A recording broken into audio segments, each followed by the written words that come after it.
Mesdames et messieurs, bonsoir et merci d'être au rendez-vous de cette session d'information sur Canal 3 Bénin. Au sommaire de ce journal, l'Assemblée générale ordinaire de Pepco Bethesda pour le compte de l'année 2024. Le personnel de cette structure des systèmes financiers décentralisés s'est réuni pour faire l'état des lieux et dresser les perspectives pour 2025. Une rencontre de réflexion mais aussi festive que nous allons découvrir dans un instant. D'une assemblée générale à une autre, nous parlerons de celle de l'Association pour le développement de la commune de Savalou. Cet événement qui tient lieu de rendez-vous annuel de reddition de comptes a une fois encore rassemblé du monde. Occasion pour le président et son équipe de présenter à l'assistance les actions menées au cours de l'année 2024 ainsi que les résultats obtenus. En sport, c'est une bonne nouvelle pour le Bénin qui s'est qualifié pour le tour suivant des barrages du groupe 2 mondial de la Coupe Davis. Ceci après avoir éjecté la Lettonie de la course au cours des playoffs du groupe 2 mondial déroulé ce week-end à Cotonou. Dans ce journal, nous suivrons les premières impressions du vétéran de l'équipe béninoise Alexis Clégou, quelques minutes après la qualification du Bénin. Voilà pour les titres, mesdames et messieurs. À nouveau, bonsoir. Fin de semaine écoulée, le personnel de Pepco Bethesda, un des systèmes financiers décentralisés exerçant au Bénin, a tenu son assemblée générale ordinaire pour le compte de l'année 2024. C'était un moment festif, mais également de remerciements à Dieu. Teddy Goudalo pour le compte rendu. À l'occasion de leur assemblée générale ordinaire, ce groupe musical a égayé le personnel de Pepco Bethesda, une structure de microfinance qui fait la promotion de l'épargne crédit à base communautaire.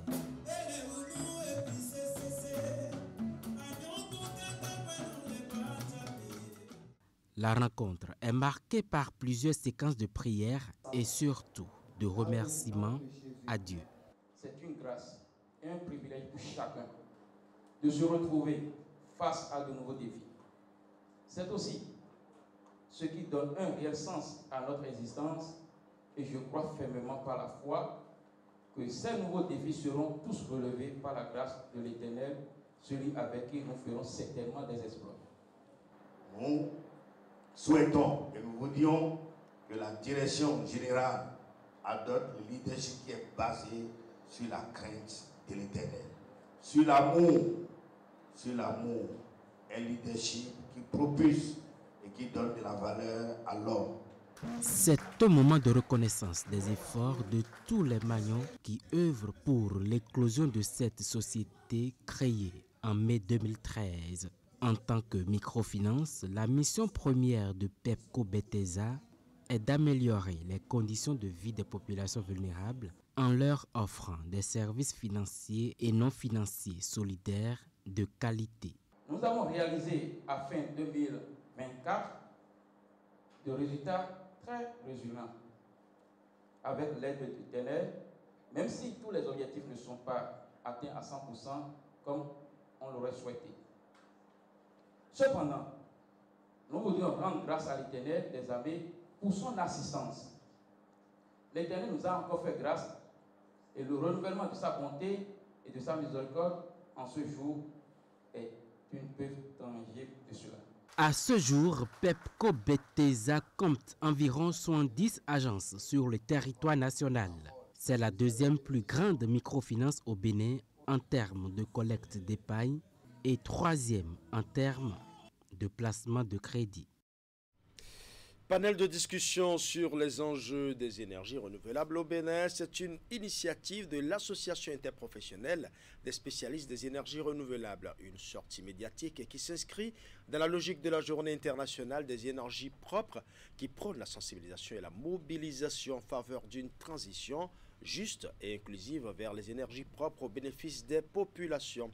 Au menu des échanges, l'état des lieux, les atouts, les défis et les perspectives de l'utilisation des énergies renouvelables au Bénin. Nous allons suivre.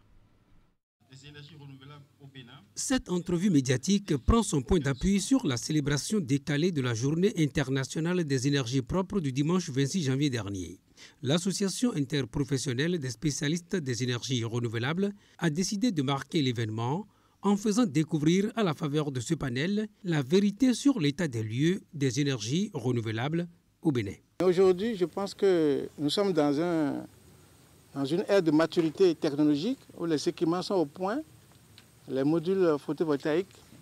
L'espérance de vie aujourd'hui, c'est au moins 30 ans, avec des rendements qui sont toujours en croissance parce que les recherches se poursuivent.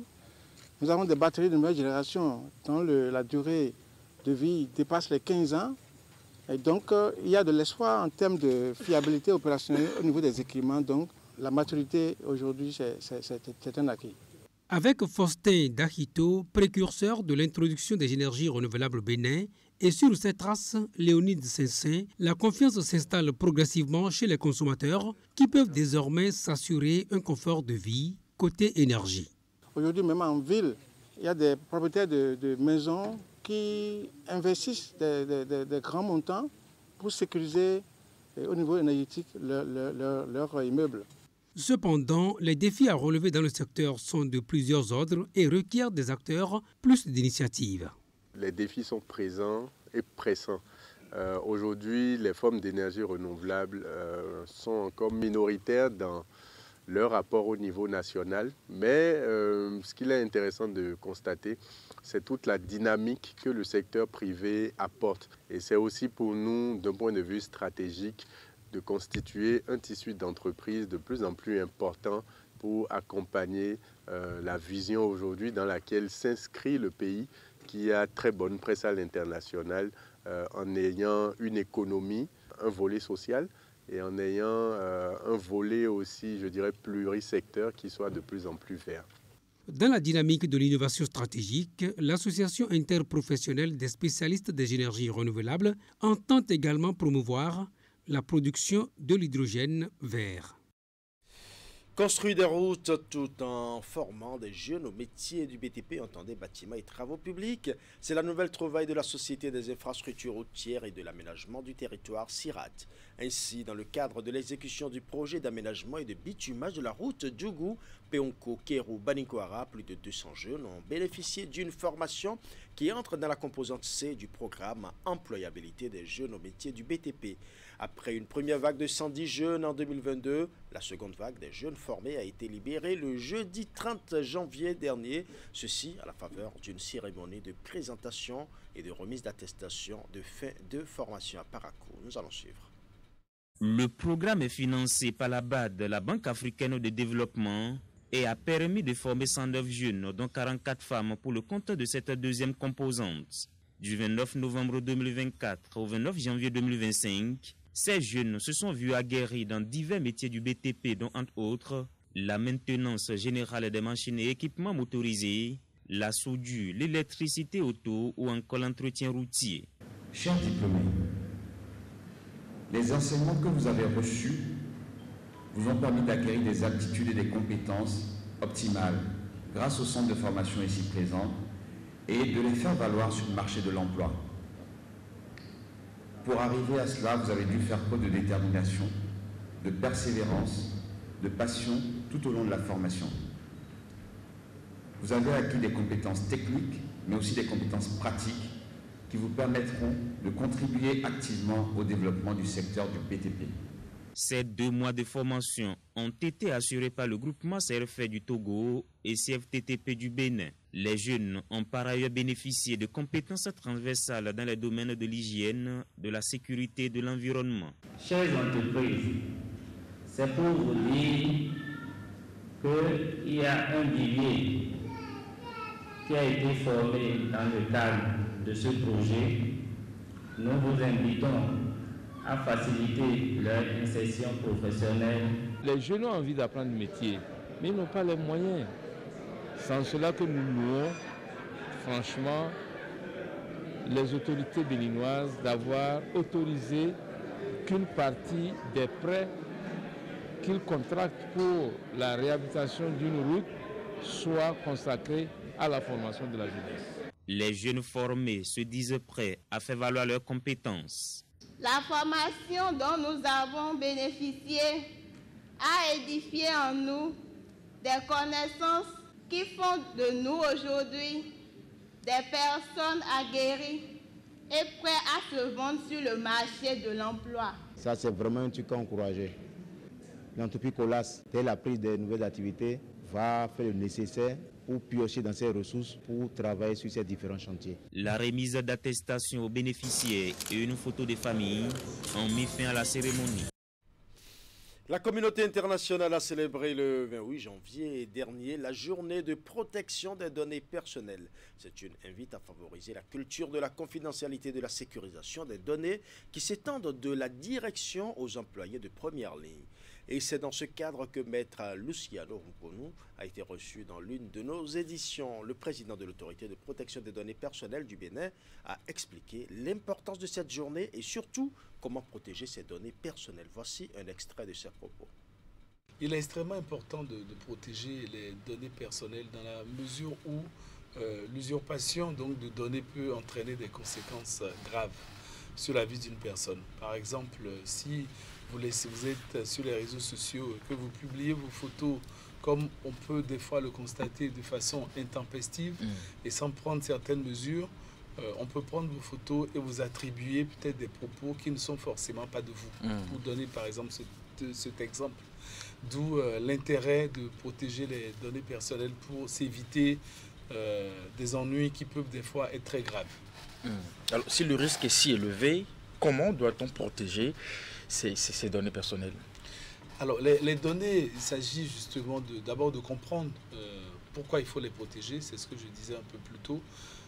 Nous, autorité de protection des données à caractère personnel, c'est notre mandat, c'est notre mission, c'est d'abord de sensibiliser. Sensibiliser sur les dangers auxquels on s'expose en ne protégeant pas les données personnelles. La sensibilisation passe également par la vulgarisation de l'intérêt de protéger ces données par des mesures qui sont prises par la loi et qui sont mises en application par l'autorité que je préside. Par exemple, avant de pouvoir traiter des données personnelles, quand on a une activité qui nous oblige à collecter des données personnelles, il y a un certain nombre de mécanismes, un certain nombre de textes, de mesures que les entreprises doivent prendre auprès de l'autorité de protection des données personnelles APDP pour pouvoir se conformer au régime de protection des données personnelles. Par exemple, il s'agit, quand on collecte et qu'on traite des données, de faire une demande de mise en conformité donc de l'entreprise qui collecte des données auprès de l'APDP. C'est de cette façon que nous protégeons les données de nos concitoyens, parce qu'en donnant une autorisation pour collecter les données, on regarde la finalité des données, par exemple. Est-ce que les données que je collecte dans le cadre de mon activité doivent, par exemple, s'arrêter quand l'activité s'arrête, quand le contrat s'arrête entre la personne dont les données sont collectées et la structure qui collecte les données? Je serai un peu plus précis. Quand, par exemple, vous avez un lien contractuel avec une entreprise et que le contrat de travail s'arrête, est-ce pour autant une raison pour l'entreprise de continuer à garder les données personnelles donc, du salarié ou du prestataire qui n'a plus de lien contractuel avec l'entreprise? Normalement, non. Parlons à présent de l'Assemblée générale ordinaire de l'Association pour le développement de la commune de Savalou. Cet événement qui tient lieu de rendez-vous annuel de reddition de comptes a une fois encore rassemblé du monde. Occasion pour le président et son équipe de présenter à l'assistance des actions menées au cours de l'année 2024 ainsi que les résultats obtenus, les difficultés rencontrées et aussi les perspectives en vue. Ces assises ont également été le lieu pour les partenaires et les autorités de prendre de nouveaux engagements. Hélène Amosso pour les détails. Convoqué par le président et son équipe du bureau exécutif national, le rendez-vous relève d'une exigence statutaire. L'Assemblée générale à l'Association pour le développement de la commune de Savalou, ADCS, est le creuset défini pour permettre à l'équipe dirigeante de présenter aux membres le bilan des 12 derniers mois d'activité avec à l'appui les résultats atteints, les difficultés rencontrées et aussi les perspectives. Nous avons fait en sorte de garder ce rituel annuel, cet exercice qui fédère l'ensemble des filles et fils exercice de Savalou, engagé au sein de l'association pour le développement de la commune de Savalou, parce que c'est une régularité qui fait désormais la force d'une association qui fonctionne bien. Comptant pour la deuxième année d'exercice du mandat 2024-2026, les assises ont été meublées par des communications, mais également la présentation du rapport moral et celui financier. Les documents soumis à l'appréciation de l'assistance retracent les actions menées tout au long de l'année écoulée. Sur les nombreuses activités, celles qui retiennent et forcent l'admiration sont les coûts de renforcement et de soutien scolaire, la construction des toilettes sèches, puis le projet Potrite Pataba. Si vous suivez, vous allez voir qu'il s'agit d'actions en profondeur, l'accompagnement de coopératives, de femmes génératrices, d'actions génératrices de revenus au niveau de femmes, au niveau de producteurs. Les cours de soutien scolaire. Depuis 4 ans, Savalou s'engage avec l'appui des cadres de bonne volonté à organiser les cours de soutien scolaire.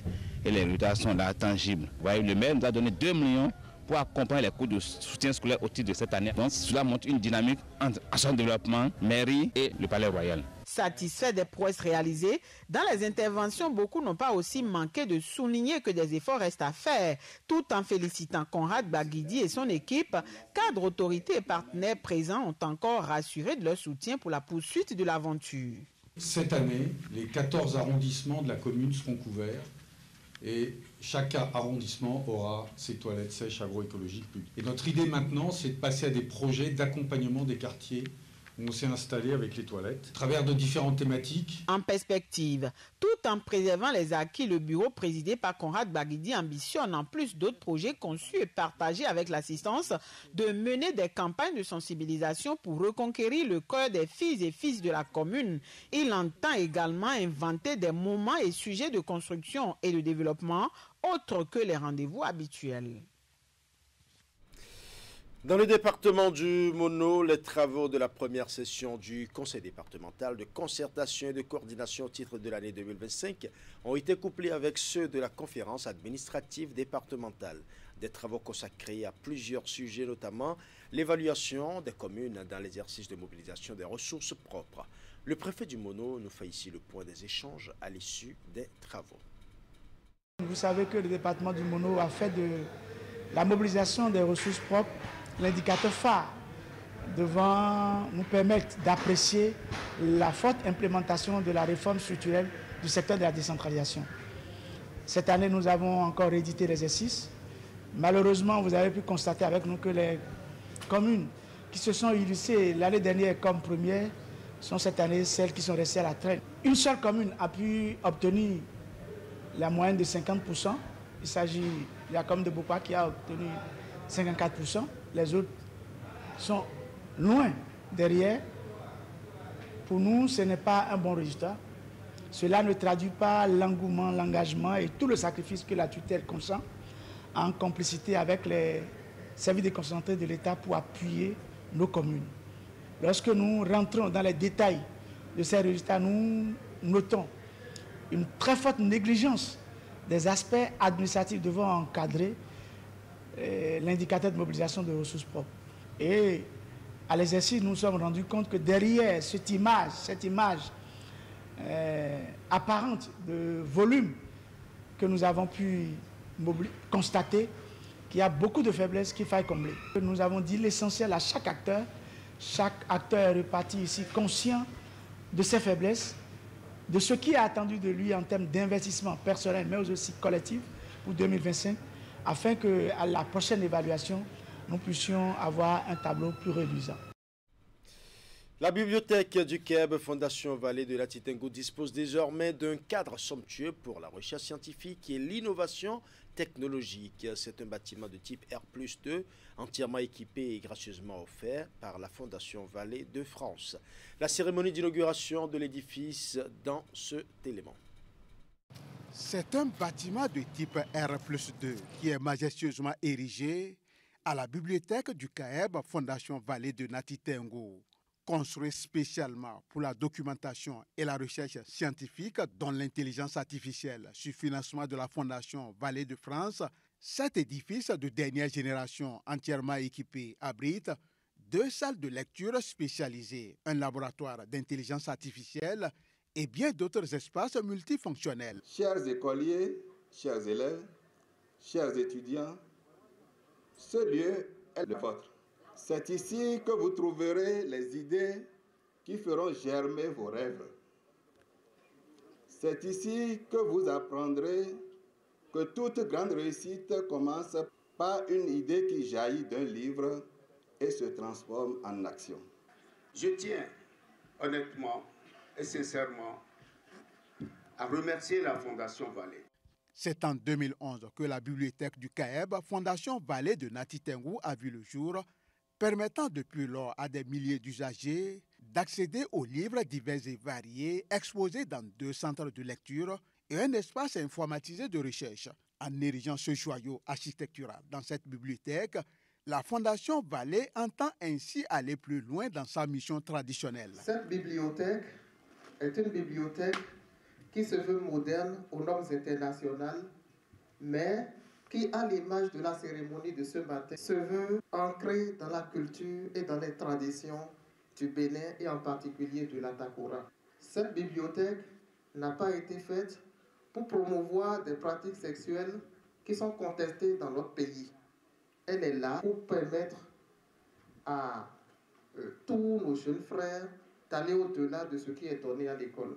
À travers la construction de cette bibliothèque de type moderne, la Fondation Vallée s'inscrit en droite ligne de la politique gouvernementale pour garantir une éducation inclusive de qualité. Je vous rassure de l'engagement de Madame le Préfet à assurer une surveillance sécuritaire permettant l'exploitation du centre.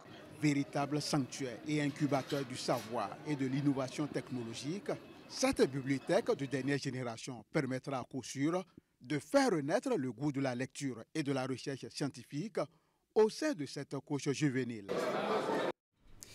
Alors à présent, ce Tchampoué de la commune de Soava qui était en fête ce dimanche, une rencontre festive des fils et filles de la localité pour resserrer les liens de fraternité et ensemble à réfléchir sur le développement de ce Tchampoué. Retour sur les temps forts de l'événement avec Assouman Kayansiambo. Sotchankwe n'a pas dérogé à la tradition de la célébration de sa fête identitaire. Les fils et filles de la localité ont retenu le dimanche 2 février pour se retrouver à l'occasion de cette commémoration. Des retrouvailles que des causes lointaines leur imposent. La présente manifestation, c'est un événement qui s'est produit le 30 janvier 1967, précisément à cette place où nous avons eu une expédition punitive avec le gouvernement d'alors, c'est-à-dire de ce temps, pour l'impôt de capitation. C'est un malheureux événement que les ressortissants du Sotchankwe ont transformé en souvenir en l'honneur de leur mort, ce qui consolide davantage la collaboration et la solidarité dans leur communauté. L'union fait la force. L'union fait toujours la force. Que nous devons rester ensemble. La politique politicienne, ça ne développe pas et ça ne va pas développer notre communauté.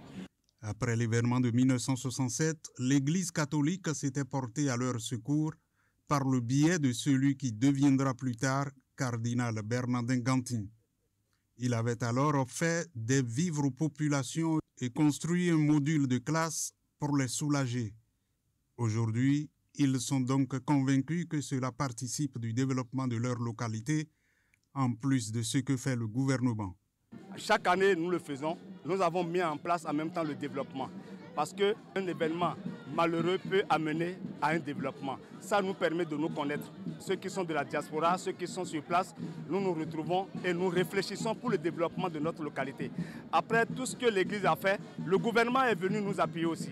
Aujourd'hui, moi je ne sais pas s'il faut parler encore de manque de salle de classe. Ce n'est pas que je suis, mais que je le dis. On a créé des écoles. Il y avait un collège en 85, aujourd'hui on en a 5. Le gouvernement est en train de faire beaucoup d'efforts aujourd'hui. La route à Kassato-Soava qui est lancée déjà, dont les travaux ont commencé. Rendez-vous est pris pour l'édition 2025 avec la célébration du 59e anniversaire souvenir de l'expédition punitive. En sport, on évoque en image cette bonne nouvelle qui marque l'actualité sportive depuis hier au plan national. Le Bénin est qualifié pour le tour suivant des barrages de groupe 2 mondial de la Coupe Davis. Ceci après avoir éjecté la Lettonie de la course au cours des playoffs du groupe 2 mondial déroulé ce week-end à Cotonou. Durant 2 jours de compétition pour un total de 5 différentes confrontations entre le Bénin et la Lettonie, notamment 4 matchs de simple et 1 de double. L'écurie béninoise de tennis s'en sort vainqueur avec 3 victoires contre 2, dont 2 en simple. Suivant les premières impressions du vétéran de l'équipe béninoise, Alexis Clégou, quelques minutes après la qualification du Bénin. C'était sûr que ça allait être difficile. On n'était pas favoris. Mais il ne l'était pas non plus. Je pense que c'était vraiment un 50-50. Donc c'est vraiment une super victoire. On confirme notre place dans le groupe 2. C'était les barrages de groupe 2. On confirme notre place dans le groupe 2 maintenant. Vraiment, c'est super. C'est-à-dire qu'on a vraiment, en équipe, on a été tous très forts. Et on y a cru plus qu'eux. On a cru plus en nous et c'est pour ça qu'on a gagné. Je pense que tout ça, ça booste les jeunes, vivre des expériences comme ça. C'est vraiment une expérience incroyable pour eux qui ne peut faire que les sublimer. Donc c'est vraiment super, ils vont continuer à progresser et je pense encore pouvoir aider l'équipe également. Et il faut continuer à se battre et on peut encore espérer mieux. Voilà une belle victoire pour le Bénin, ce sera tout pour ce journal. Merci pour votre aimable attention, bonne soirée chez vous.